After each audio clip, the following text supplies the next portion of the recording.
Hello, Renee. Thanks so much for being here. So you have had a pretty eventful 5 months or so. You became CEO of ARM in February, elevated into that role. That was the same month that the planned acquisition of ARM by NVIDIA was called off. You are running this company based in Cambridge in the UK, and you're in San Jose. So you just flew here from London, as you were just telling me. So have you had a chance to breathe yet in this 5 months? As much air as you can take in at this altitude, but yes. So what, Michal mentioned the IPO. There's been a lot of talk about that, obviously. I should mention that you're owned by SoftBank. SoftBank acquired the company in 2016 for $32 billion, I think. There's been a lot of speculation and reports about what's happening with the IPO. You've talked about it a little bit. Possibly a listing on the NASDAQ and a second listing in London. What can you tell us about it? What's the latest? I'm going to have to be a little bit boring here and stick to the comments that were made back in February when we announced that the NVIDIA transaction was done. Masa-san, our chairman, announced that the intention was to take ARM public. We hope to do that sometime before the end of our fiscal year, which for us is March 31, 2023. And right now, that is about all, unfortunately, I could say on the topic, but that is the plan we're on right now. So moving forward with that plan, presumably that would bring in an infusion of capital, which you welcome, I'm sure. And we'll get to what your plans might be with that. But I want to just, maybe have you elucidate a little bit. ARM has a unique place in the tech ecosystem. You're not maybe that well known to consumers, but there are more chips based on your technology shipped every year than any single other chip company, 29 billion chips last year. So how did ARM end up in this corner of the tech world? And what are the advantages or disadvantages to being in that corner? We're a pretty important company that many people probably have not heard of. So first off, we're in the heart of the semiconductor world, but we don't build chips. The way to think about what we do is we do designs, blueprints, if you will, of microprocessors. We license those designs to people who make chips, and then they go ahead and make the chips and put them in pretty much any kind of device you can imagine. And I can probably assure that about every person in this room probably has either an ARM device with them today, or just about every single smartphone, but also probably in your home or through the data center. We started about 30 years ago. We grew in Cambridge. Our first technology went into a product, for those of you who might remember, called the Apple Newton, which was a PDA, way before its time. But the lineage of the company was really around low power. It was around devices that operate off a battery. And we really grew from that. And our real initial footing was in the smartphone market. We started with mobile phones, then onto smartphones. If you have a question, raise your hand and we'll get a mic to you, and my person will have a paddle and I'll call on you. So the semiconductor shortage has been a huge headwind for all industries for months, and a huge story. And you were saying, the biggest question you get asked is what you're seeing with the economy, what you're seeing with the chip shortage. So what are you seeing? I'll just ask you again. As we talked about before, I feel that the chip shortage is with us for a while. And the reason, there's a few reasons for this in my own opinion. First off, the pandemic really saw an acceleration of the digitization of everything, whether it was, again, smartphones, but obviously automobiles, the data center, IoT. We just saw a very rapid acceleration of that. At the same time, there had been not enough investment into key fabs that drive this technology. And increasingly, we're seeing more and more of the advanced nodes, 7 nanometer, 5 nanometer, 3 nanometer. This is the process geometry that is used to build chips. The need for more and more compute power was obviously on top of us, and we didn't have enough capacity there. So I think we had all of that was layered on top of it that has created this shortage. But I also believe that the pandemic has really tipped a lot of things on its side relative to just fundamental supply chain. It really doesn't take much more than one region and one province to be shut down, and the supply chains that go out to the harbor not being able to bring product to put everything in a total disruption. I mean, we've had shortages such as baby formula, we've had toilet paper, we've had female hygiene products, you name it. Products that, looking backwards, we never would have thought we would have any issue regarding supply. So then you layer onto that the complex, what it takes to put together a semiconductor chip. There's just a lot of complexities and interdependencies across different parts of the value chain. So I personally think we're in it for a while. The economy now, we're talking about a recession, but I can tell you that from the world that we see, demand for our products has never been higher. And again, I think there may be short-term slowdowns, but the long-term secular growth, I think, is going to be very strong. So I think we have a question right here. If you could just quickly identify yourself. Sure. Dom with Forge. I was just curious on your take on kind of the $52 billion subsidy related to Intel in Ohio, and what's your view there, given kind of especially competition with China and such? Yeah, so I think, for those of you aren't familiar with what that is all about, there is, Intel is looking to build a factory in Ohio, and there's an act in Congress right now called the CHIPS Act, which is really about getting government funding for helping subsidize that. I think it's quite needed, personally. I also think that right now the concentration of fabs have moved away from the US and Europe, and they've moved more towards to Asia, Taiwan, China, and Japan, and Korea. I think going forward, this needs to be much more distributed, not only in the US and Europe, but 30 years from now, I would love to see fabs in India, fabs in Africa, across the entire planet. The technology is so fundamental, there's a lot of comparisons between semiconductors and oil, that you really want to have no single point of failure relative to geographies that have those factories. So I'm for it. Interesting. And we have another question right down here. Hey, Jake, with a software company called Bushel in Fargo, North Dakota. And my question is maybe two things, but one's kind of simple. What's your view and how's ARM thinking about the quantum computing world? How does that kind of play into your thought in the future? And then second to that, how are you thinking about how you can help on the sustainability game? We've got a lot of investments happening on how do we get to net zero in all these different areas. How do you think about some of that in your future? Yeah, so in the quantum world, it's a really interesting question, just relative to when is quantum computing going to be real, and real in the sense of producible and able to be economically viable for a lot of solutions. I can envision a world where an ARM computing world sits next to a quantum computing world, and they kind of coexist, where there's traditional computing that runs, and think of quantum as the accelerator of all accelerators, if you will, at the speed it can run. On the efficiency question, that's another very, very important question. And I think for us, as I mentioned, the company was sort of born from operating off a battery. It's the heart of everything that we do. And we see increasingly whether the application is a cloud data center. A new data center has to be built. The energy footprint is fixed. The square footage is fixed. But the amount of compute power is not fixed. So being incredibly efficient and sustainable is a must-have. Electric vehicles, as we move towards the electrification of all vehicles, and these vehicles have more and more chips inside them. In fact, I saw a blurb from Volkswagen that said the Porsche Taycan has 80,000 chips inside it, which is an incredible number. 8,000, excuse me, not 80,000, 8,000. 8,000. 8,000. That is a lot of energy. And if you're going to have an electric vehicle that needs to obviously run and move the vehicle, you can't really have a lot of extra power for all this computerized logic. So a lot of work that has to be done there. It's very, very central to what we do. So that was two interesting questions there, and one about quantum and in terms of future technology.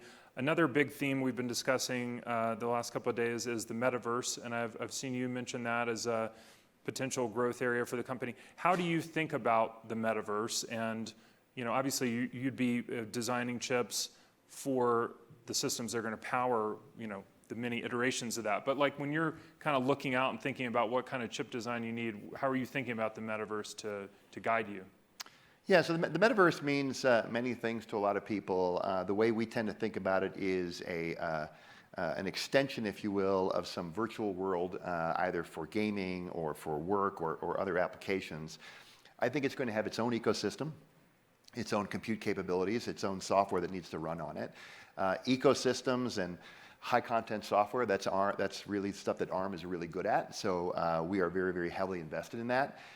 Whether the footprint is a set of glasses or these large VR glasses, I can almost imagine a world someday, 10, 15 years, where the image is actually a hologram and it's being projected out of something that maybe sits behind your ear, and you may not actually have something, you know, in front of you. You can just click that on and get a virtual avatar that come up. It's been, you know, very obvious that, you know, during the pandemic that there are certain aspects where that works well. I mean, the virtual environment, the way we've been working for the last couple of years, there are areas where that might be a really good replacement.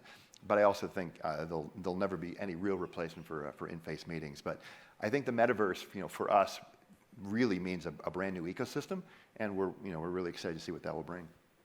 So you have reorganized the company into these industry-oriented verticals. I think you had already done that before you became CEO. Automotive and industrial, consumer devices like, you know, smartphones and tablets, data centers. Why did you do that? What is that enabling you to do? And, you know, is that scalable? Did you do it with the intent that you can scale better that way? Yeah, so what we had prior to that change was what I would call a horizontal structure, and we might be designing a product that would be a one-size-fits-all. And what we were starting to see was an increased specialization that these markets were requiring. You know, for example, for the data center, the microprocessor that runs in the data center has different requirements than that one runs in the smartphone. It needs to be more powerful, it needs to be able to run at higher speeds, needs some different levels of efficiency. For automotive, we saw things such as functional safety that need to be incorporated into the processor that didn't fit well relative to our horizontal model. So we made that pivot, and we were able to make that pivot while SoftBank was owning us, which meant that we could make some extra investment with that, which was good, and we could do that while we were part of SoftBank, so we didn't have to report our earnings publicly at the time. And now we're starting to see the fruits of that investment. We finished our last fiscal year that we announced at the end of March with record revenues, record profits, the most chips we've ever shipped, and the most of the growth really came in these new markets, was in automotive, the cloud, and IoT. How quickly do you see the EV revolution spreading or scaling? I mean, you mentioned, you know, that these cars are going to be super chip intensive. Numbers are growing, but do you see like a tipping point where it really takes off? Yeah, hard to put a number on it, but if I was to measure it just by the level of intention that we're getting from senior executives in the auto industry, everyone is now on it. Everyone has looked and seen what Tesla has been able to do, but more importantly, the benefits that those vehicles bring, particularly back to the sustainability story. So I do think it's going to accelerate very quickly now. We have the level of design engagement we have with all of the people doing the automotive work has never been higher, and I do think we are close to that tipping point. All I can say is what we see from an investment standpoint, it's very high now. So in addition to the chip shortage, there's been a very, very tight market for talent. There's a giant demand for talent. How are you addressing that? How much is that affecting your ability to be as aggressive as you want to be or grow as fast as you want to grow? And what are you doing to find talent perhaps in new places? Yeah, well, first off, we have lots of open recs for engineers. They're on our website, so I'll start. If anyone here is interested, come see me afterwards. Go to arm.com and apply. We're looking for all kinds of engineers. But more seriously, we hire from really two primary channels. We do a lot of university hiring. We take a lot of people in from universities in Cambridge, in France. We have big design centers in the Nordics, in the US. So we look for a lot of new graduate engineers, and we hire a lot of those folks, and then of course other folks who come from other industries. We are able to attract a lot of talent into ARM. It's still challenging, but people like to work on microprocessors, and the things that we work on with microprocessors are really the brain of the technology, the brain of these devices, and when you layer onto that machine learning and AI, people like to work on the problems that ARM solve. But a lot of companies are doing it well, and the fight for talent is pretty fierce. Yeah. So wait, let's stand up real quick. I'm 6'4". You can see he's tall. We can sit back down again. So you have still heels. play, much to your credit, I don't play basketball anymore, but you still do. Is that like, do you have to report into the board on any injuries you get when you're on the court? Is that like considered like a real dangerous pursuit for a CEO? Yeah, I used to play a lot of basketball in my younger years. I still play some now. People from the outside in watching might watch me play now and say, well, that's not exactly basketball, what you're doing out there. But no, thankfully, Masa does not ask me to fill out a rider or anything of that nature. But I know that you've brought basketball into your management mindset. Can you tell us a little bit about where you look for inspiration and how you use that? I think basketball is the ultimate team game, for starters, which is why I enjoyed playing it. But I also think it's a great metaphor for working together because in basketball, the best talent doesn't always win. What does win is incredible teamwork, trust in your teammates, and a transparency in terms of how you operate. That translates fairly well to the corporate world. And I really like it as a metaphor for how to operate. So yes, I do like sort of the fundamental principles. And if you watch a basketball team play, they'll have set plays, but then the teammates will know where is your teammate going to be at this time, how are they going to move, where they like to get the ball, and it moves almost like jazz music. And that's how kind of great leadership teams work together. They know the strengths and weaknesses of their team, they're aligned very well, and they can get the great result. So you've talked a little bit about EVs, you talked about data centers. Where else do what else when you're looking out into the future is exciting to you about, where the tech world is going and that are opportunities for you, but that you're going to help drive? I think that the metaverse, again, is kind of a greenfield. And again, I go back to this holographic type of display technology. I think there's going to be a number of things that tie into that will really, really change how we work and operate. Right now, for example, your cell phone is your heartbeat. And if anyone was to lose their cell phone, in this room, or left it at another area and had to get it back, they would feel like they've lost their heart. There would be panic attacks. There would be panic attack. There will be a time and place where that just won't happen. You'll have all kinds of digital twins. You may be able to use much more biometrics relative to identity management. And the smartphone may be just more of a display that you move with, but your heartbeat and how it's connected to you will be much more on your person. And I think there's a huge opportunity for where that goes. We've become so reliant on these devices. And again, as I said, if we were to lose one or it goes bad, it's a catastrophe. There's huge opportunity to do a lot of different things around that, which would be exciting. How far out is that? I think you can't tell us when the IPO is, so you can tell us that. You can share that. There's a lot of work going on, in this space. When you think about everything going on with cloud computing and near-field devices and things that operate together, there's a lot of people working on it. There's a lot of things that need to come together to make all that work, but I'm pretty confident we'll see a future that day. Great. One day. Well, thanks so much. I hope the next 5 months and the 5 months after that are just as exciting, but that you get a little rest in. And thanks for sharing, what you're doing at ARM and a little vision of the future of tech and how you're going to enable it. So thanks for being here. My pleasure. Okay. Thanks.